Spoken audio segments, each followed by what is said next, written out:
Ary malagasy rehetra la itokana ny aina arovy ny tenanao arovy koa ny hafa mampiasa cache-bouche.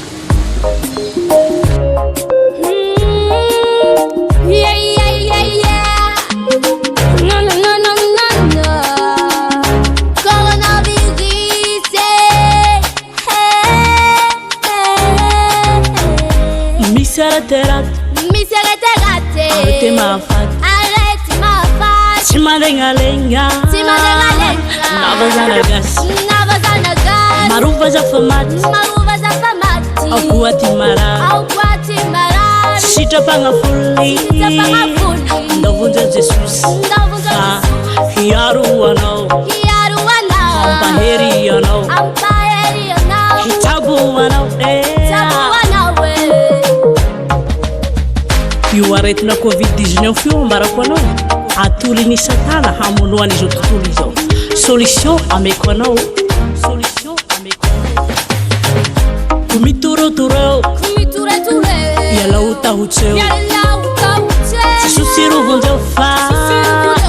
yaru anao covid-19 dangereux manara fepetra fanovavaka tsy azo avela manova tampimbava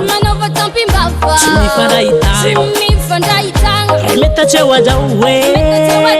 confinement total fembe matiavao vazahandafiao zahay malagasy matokany jesosy ka tsy matendre marary matokany jesosy ka tsy matendre marary matokany jesosy covid-19 dangereux solution meko anao manova ray metatra amin'ny satana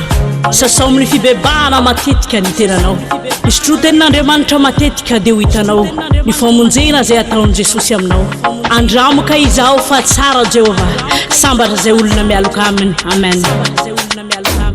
manova tampimbava tsy mifandahitagna metatseo aja hoe confinement total mituroturo yalau tahutseo jesosy rovonjeo fa yaru anao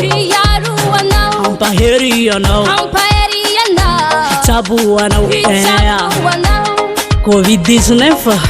jesosy solution